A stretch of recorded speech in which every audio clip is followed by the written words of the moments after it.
All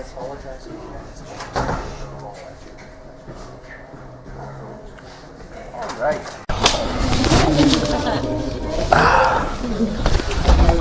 So, just so you guys know, we've got Exeg Dance over there, so if it does start getting a little noisy, we might migrate to a quieter area. If at any time you guys are going, I'm having trouble, keeping in, then just let me know, and we'll migrate. We've got warm options in the hallway, and we've got, if it's sunny and nice outside, we can go out there, but it sometimes gets cloudy and cold, so. All right, so. My name's Riley. Hey, Megan. Hey, Mike. I know some of you guys already, some a little more than others, and some people I've never met before. So thank you guys all for joining me. I'm sure we're going to have a really good time today, and I hope to bring some concepts that are going to really open your mind.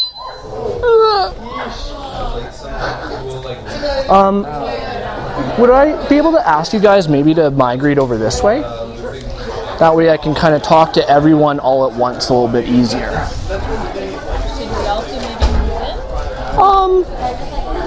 If you guys are open to it, I don't want to make you guys do anything you're uncomfortable with, but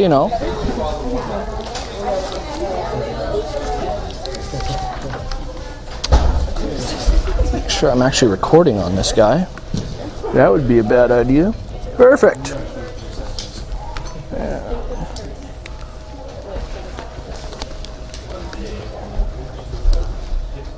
Just so you guys are aware, please feel free to be yourselves, but we are being recorded. Don't worry, it's not going to the cops.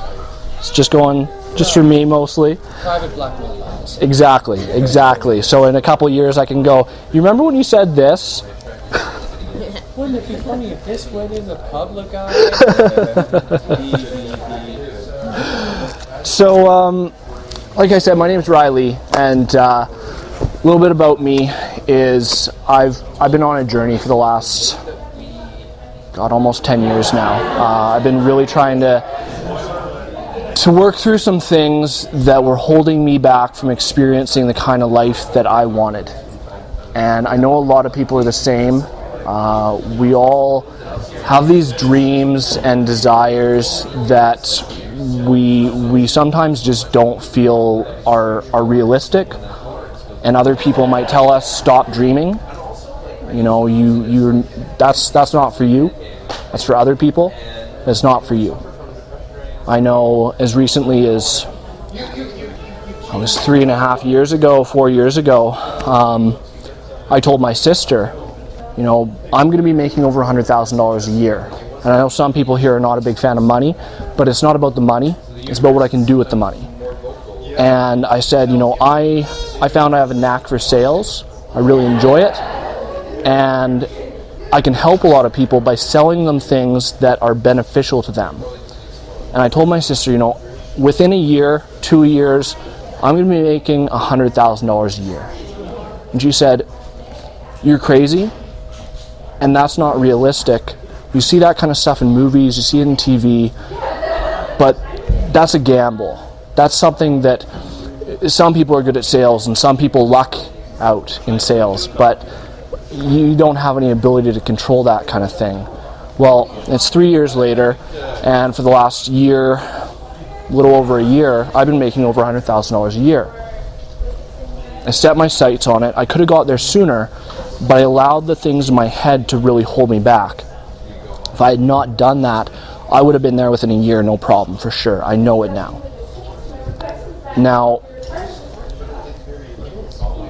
I'm sure you guys have probably all at some point in your life experienced something similar, right? You've had a dream, you told your mom, your dad, your brothers, your sisters, somebody, your best friend, and you said, hey, I want to do this. I've got this passion. I've got this thing that I can do. And other people told you you were crazy. They told you it was just impossible. It wasn't realistic. They told you all the reasons why not. And they never listened to you say the reasons why. They never tried to help you find the reasons why. And so you might have told yourself, well, that's it. and you just gave up. Or maybe you kept pursuing it, but just not with all your passion, because part of you knew maybe they were right and you didn't give it your all. Anyone kind of know what I'm talking about? So I'd like to start off by asking a question that I was asked when I went to the workshop that brought me a lot of the concepts that I'm going to be sharing with you guys today. And what my friend Ankush, who's now my mentor and coach on the subject of mental clarity, asked was, what is the one goal you could achieve, the one problem you could solve, or thing you could change, one change that would have the biggest impact on your life? Take a moment to think about that. There's one thing in your life right now that you kind of keep getting that reoccurring thought, keeps coming up, you keep experiencing similar problems, and you go, if there's this one thing, if I could change this one thing, solve this one problem I keep having, what is it?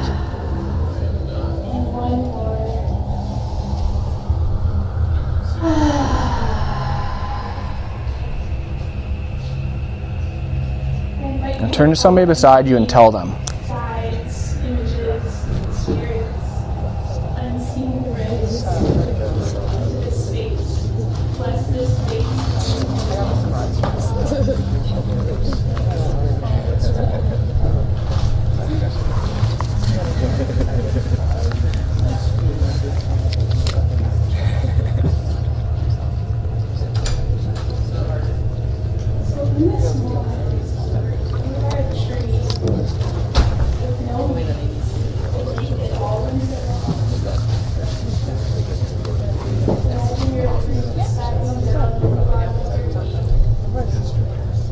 Everyone got a chance to share?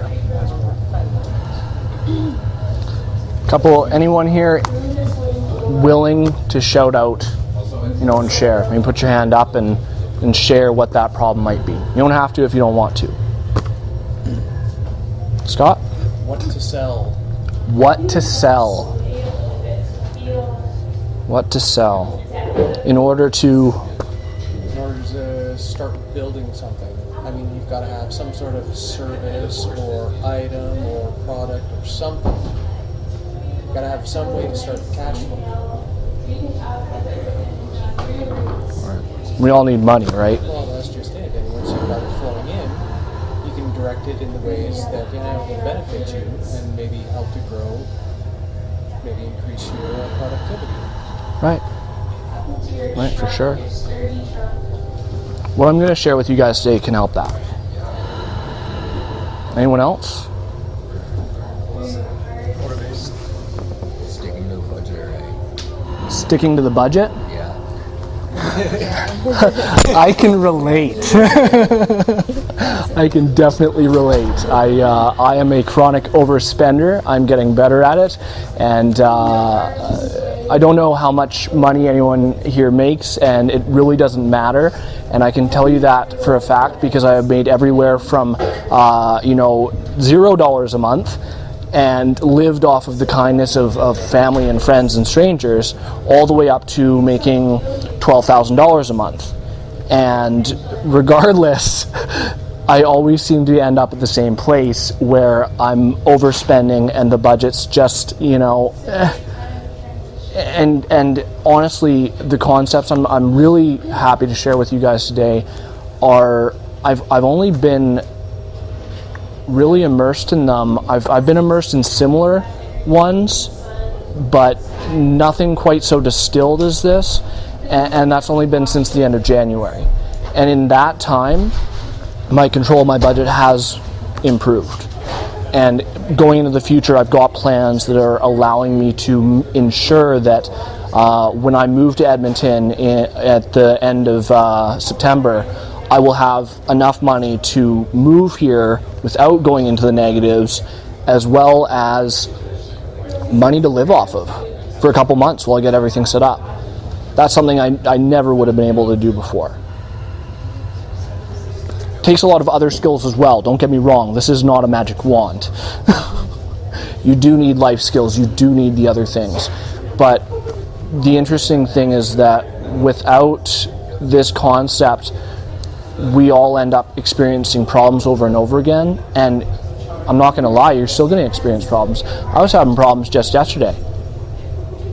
But rather than having a problem that lasted for weeks, it lasted for all of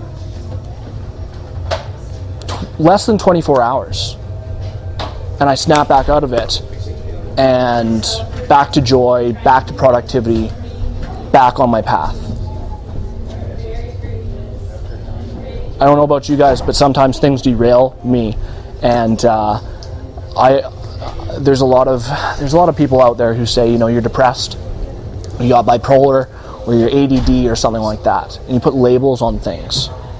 And there's some element of comfort in that, but at the same time, it gives us something to latch onto as a concept, which then solidifies it in our mind. And it enables us to use it as a crutch and use it as an excuse, and it causes that symptom to reoccur more. Some of the labels that people give us and that we give ourselves and we accept, even if somebody gives it to you, you don't have to accept that label. But once you accept it, you've taken that into yourself. Once you do that, you start to notice, oh yeah, oh I must be that. Oh, of course I'm bipolar. Because I have these great peaks where I'm so productive and I'm so happy and everything's going well. And then something comes along, and as always, and then I'm down in a rut. And then after a while, something comes along again, I pick myself back up. I must be bipolar, because that's what bipolar means, right? You go up, you go down, you go up, you go down. Well, guess what? Everyone's bipolar then, because every single human being on the entire planet, regardless of race, regardless of gender, regardless of age, experiences that. It just comes down to how long you live in suffering and you identify with it. You look at babies, you look at brand new infant babies, and I was having this conversation with one of your roommates actually, and they're saying babies are totally conscious and aware, and they experience emotions. Well, according to psychology, they don't experience emotions until around the age of 3. Until that period, human beings are just kind of, we just be. We live in the moment, and things happen, and you know, she's saying, well, the very first thing that happens in a kid's life is, you know, they're born, and then the doctor lifts them upside down, and they give them a smack, and they start crying. That means they must have emotions. They must be sad. They must be scared. They must be in all these unpleasant emotions if they're crying. Well, no, they're hurting. It's new. It's crazy. So they're crying because they are. Sometimes you cry and you're happy, right? Doesn't mean you're sad. You're just experiencing life.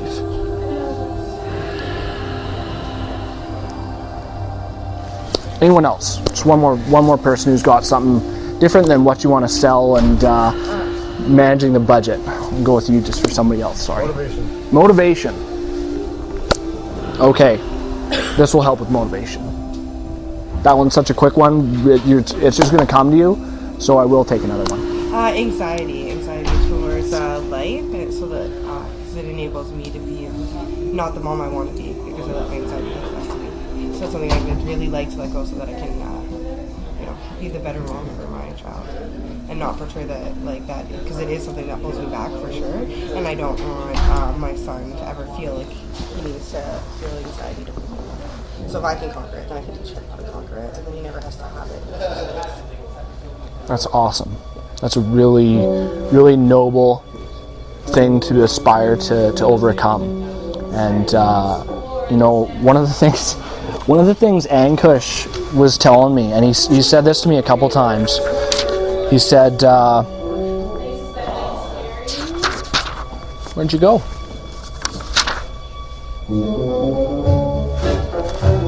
I wrote it down somewhere. Lost his mojo. I lost it, but I remember this one, so I won't cheat.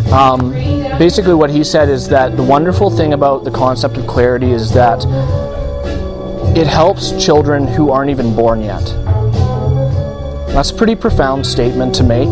The first couple times he said to me, I went, you kidding me? Like, wow, what do you think about your stuff, man? Like, holy crap, you are up on a high horse. And then he said it a couple more times, and he said, no, you don't understand. The reason is because we're here now, and what we do now impacts those who are going to come after us.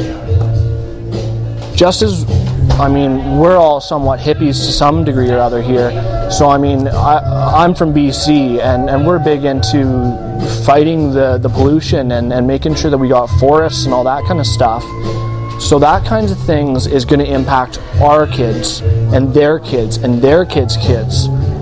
So this stuff as well, if we adopt the beliefs and the mindsets that are healthy and beneficial and allow us to live lives that are better than we could have ever imagined, kinds of lives that we've always dreamed of, then that's going to pass on to our kids. And I don't know about you, but I grew up with a mom who she was just absolutely batshit nuts. I love her to death.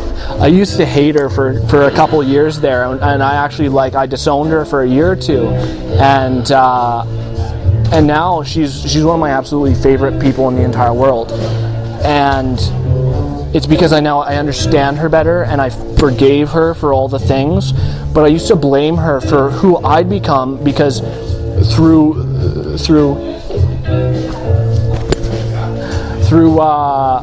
osmosis, just by being around her and growing up from her, I picked up those concepts and those beliefs, and sometimes she would get into a funk and she would stay home just a smidge. Thanks, Matt.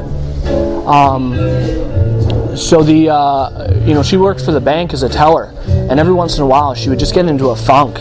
Things would go wrong, they'd expect too much of her, this or that, and she would end up coming home and she would take the day off and was calling sick. And I knew she wasn't sick, but she'd be sleeping on the couch and whatever else. So later on when I grew up and I'd have the same kinds of things happen, I'd take a day off work and I'm sick. Oh God, I'm so sick, And I excused it, and then I realized, it wasn't her at all. I made the choice to do that. And it's something I stopped doing, and so now I don't let myself do that anymore. Although I've got a great job where if I really do have the inability to function properly, they'll let me take the day off. But I no longer say I'm sick. I just say, hey, I'm not coming in today. I can't function at my best. Oh, okay, great. Took me about a year for me to learn that. Yeah, and my boss knew the whole time. But now that I'm honest, I don't feel the anxiety. So it's anxiety, so it doesn't that's exactly the same thing. That's what I watched both of my parents do. The environment that I grew up in. And just the same as I've had a lot of issues that I've had to deal with my mom. She wasn't and the key is letting go of anxiety so that you can live in the moment. Yeah. And teach my son that it's important to live where you lose a lot. Yeah. And, living in the moment is a thing that we hear a lot about. You see it on Facebook posts, you see it on people giving talks, on TED Talks, you hear about it from your friends. Just be present, just live in the moment, live in the now. So let that go. Forget the past, let it go. And I don't know, anyone here a student of Eckhart Tolle? Listen to anything he's said, read the books. He's big on presence and being totally present in the moment. And he was really lucky because his mind did this thing for him, he reached this breaking point where he was so utterly miserable that he had this thought in his head. It was around 2-3 in the morning. He's lying in bed and he had this thought, I can't live with myself anymore. And I've had that thought. I don't know about you. But, I have the inability to ever commit suicide. I never would. it's completely against all my beliefs. It's a biological imperative not to, but at the same time, I just wouldn't do it. And yet, those thoughts come up from time to time. You're driving along, especially when things are just really rough, and I'm driving in the car and there's a semi coming, and I go, God, that'd be a quick and easy way out, And it's natural and it's normal. It's unpleasant, but we can face those things, and rather than rejecting them and trying to stomp them down and going, why am I having this thought? Why am I experiencing these feelings? We can get down to where they come from, and we can work through them. And to do that, there's a few things that we need to do. So, in life, when we want to grow as people, whether it's forgiving our parents and forgiving ourselves, and realizing that we can grow and that we aren't a product of our environment or our biology. How's that working for everyone? Do you guys need to go somewhere quieter? Can you hear me?